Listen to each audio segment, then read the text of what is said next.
قبل ما ابدا عايز اسالك سؤال هيحدد مستقبلك. لو كان قدامك دلوقتي اختيارين، يا اما تنجح بمجهودك يا اما تنجح بمجهود شخص تاني، هتختار ايه؟ اغلب الناس هتقول طبعا بمجهودي، لكن لما تيجي الثانويه العامه والضغط يزيد والخوف من النتيجه يبدا يسيطر، كتير من الناس بيغيروا اجاباتهم. وانا كنت في الموقف ده فعلا، كنت قادر اغش وكان ممكن اجيب مجموع كليات القمه، لكن قررت قرار غريب جدا وقتها صدم كل اللي حواليا. قررت اني مش هغش حتى لو هسقط، والنتيجه اللي جبتها بسبب القرار ده غيرت حياتي تماما. هقولها لك في اخر الفيديو. فلو انت في الثانويه العامه او داخل عليها او حتى خلصتها من سنين، فكمل معايا، لان اللي هتسمعه النهارده مش مجرد كلام عن الغش، ده اختبار خطير عن الامانه والنجاح وقت الشده.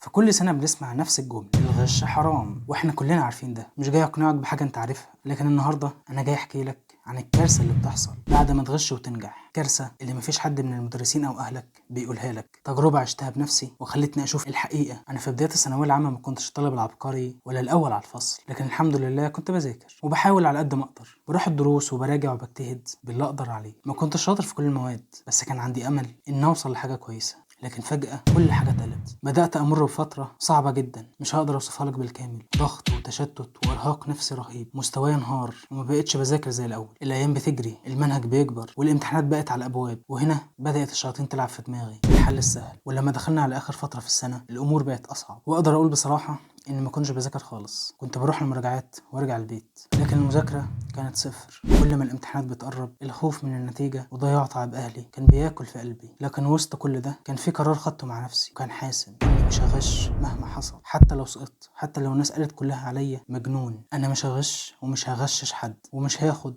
مجموع حد تعب سنين وابني عليه نجاح مزيف. ليه أخدت القرار ده بالذات؟ لأن قبلها بسنين كنت بشوف مواقف غش كتير حواليا، وشفت إزاي ناس بتاخد درجات مش من حقها وبتفرح بفرح كذاب. وحتى انا في فتره من حياتي لما عشت الاحساس ده وحسيت ان في درجات ممكن تجيلي بدون وجه حق، من جوايا ما كنتش مرتاح، وحسيت ان المجموع ده لو جه هيخليني عايش في كدبه طول عمري. وعشان كده قررت اني مش عايز احط نفسي في الموقف ده مهما كان الثمن. وجات فتره الامتحانات، والله العظيم كان في امتحانات بدخلها وانا مش عارف غير كام سؤال. وده مش فخر، بالعكس دي حاجه ندمت عليها بعد كده. كنت بدخل الامتحان احل اللي اعرفه وافكر في اللي ما اعرفوش، وكان قدامي فرص كتير اني اغش، لكن كنت ببص للسقف واقول لا، انا مش هغش. خلصت الامتحانات الحمد لله، وبدات تاني اصعب فتره انتظار النتيجه، الفاصل بيني وبين صدمه عمري. وعارف الصدمه الاكبر ايه؟ مش النتيجه بتاعتي، الصدمه في اللي حصل للناس اللي غشوا ودخلوا كليات قمه. كمل معايا الجزء التاني عشان هتتفاجئ من اللي حصل لهم. ودخلت في فتره انتظار النتيجه، لا انا عارف نجحت ولا سقطت، خصوصا وانا عارف ان مجهودي ما كانش كامل. كنت بدعي ربنا واقول يا رب نجحني واكرمني. كنت متعلق برحمه ربنا، وكان جوايا يقين ان ربنا مش هيضيعني طالما اخترت الامانه. وظهرت النتيجه والبيت كله انصدم، لان المجموع جه عكس ما كانوا متخيلين تماما. اما انا فلما ظهرت النتيجه سجدت شكر لله وكنت فرحان جدا. ما كنتش متوقع اصلا ان انا انجح. المجموع اللي جبته كان مجموعي الحقيقي، اللي جه بفضل ورحمه ربنا، من غير غش ومن غير ما اخد تعب حد. هقول لك انا جبت كام بالظبط والكليه اللي دخلتها بالمجموع ده في اخر الفيديو، بس الاول لازم احكي لك ايه اللي حصل للناس اللي غشوا وجابوا مجموع كليات القمه. في قصه حقيقيه سمعتها من والدي ولسه في دماغي لغايه دلوقتي، عن شخص كان في الثانويه العامه وكان مش بيفتح كتاب وغش كتير وجاب مجموع عالي ودخل كليه الطب. الكل حواليه كان فرحان، كل الناس كانت بتبارك له واهله فرحانين بيه. لكن الحقيقه ان دي كانت بدايه الكارثه. دخل الكليه واول سنه كانت الصدمه، المواد معقده والدراسه صعبه وكل حاجه بالانجليزي، وهو اصلا مش فاهم اي حاجه. ان المجموع اللي دخله الكليه كان كدبه. توقع كده حصل ايه؟ سقط مره والتانيه والتالته لحد ما فهم ان ده مش مكانه، واضطر يبدا من الصفر في كليه تانيه بعد ما ضيع من عمره سنين في الوهم بسبب انه غش وخد حق مش حق. عشان كده الغش بيأخرك اكتر ما بيساعدك، لانه بيديك مكان بس مش بيديك العقل والقدره اللي تخليك تكمل فيه. بيخليك تبني مستقبلك على حق مش حقك. ومع اول اختبار حقيقي في الحياه كل حاجه بتنهار. وعشان كده في قاعده غيرت حياتي بعد المرحله دي، قاعده لو فهمتها دلوقتي هترتاح بقية عمرك، وهي فكره اختر تعبك. ودي صلب الجزء الثالث اللي هيخليك تشوف الدنيا بشكل تاني تماما. الحياه كلها قائمه على مبدأ واحد، نفسي كل طالب بل وكل انسان يفهمه، وهو اختار تعبك. مفيش طريق من غير مجهود، الفرق الوحيد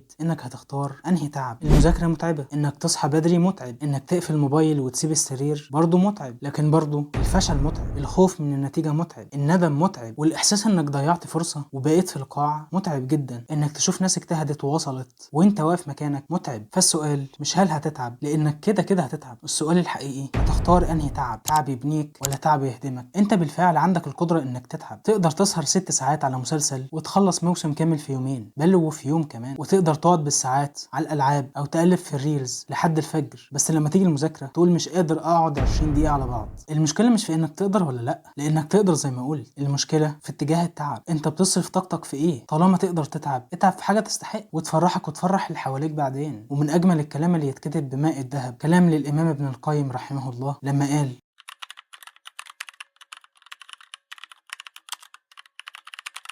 يعني لو هربت من التعب في الشيء الصحيح، التعب هيلاحقك وهيجيلك برضه، لكن في الذل والفشل. نيجي بقى للحظة الحقيقية اللي انت مستنيها من اول الفيديو. ايه المجموع اللي جبته وسجدت بسببه؟ شكر لله. المجموع كان 63% بس، والكلية اللي دخلتها بالنتيجة دي كانت كلية الآداب. مجموع قليل صح، وكلية زي ما بيقولوا الناس مش من كلية القمة، بس ده كان المجموع اللي خلاني انام وانا مرتاح من جوايا، مش واخد حق حد ولا داخل مكان مش هستحق. وعارف بقى المفاجأة ايه؟ المجموع ده ما كانش نهايتي، بل بالعكس دي كانت البداية. في الجامعة اجتهدت اكتر وذاكرت والتزمت، والنتيجة ان اتخرجت بتقدير ما كنتش اتوقع ان اجيبه، وحققت حاجات ما كنتش اتوقع ان اقدر اعملها وقت النتيجة دي. ما تخليش رقم في ورقة يعرفك انت مين. المذاكرة متعبة والفشل متعب، فاختار تعبك. لو حابين اعمل فيديو تفصيلي عن مرحلة الجامعة وازاي كنت بذاكر وجبت تقدير محترم وازاي استغلتها وجربت فيها حاجات مختلفة، اكتبوا في التعليقات فيديو الجامعة وهقرأ كل التعليقات بإذن الله. والرحلة لسه في أولها. والسلام عليكم ورحمة الله وبركاته.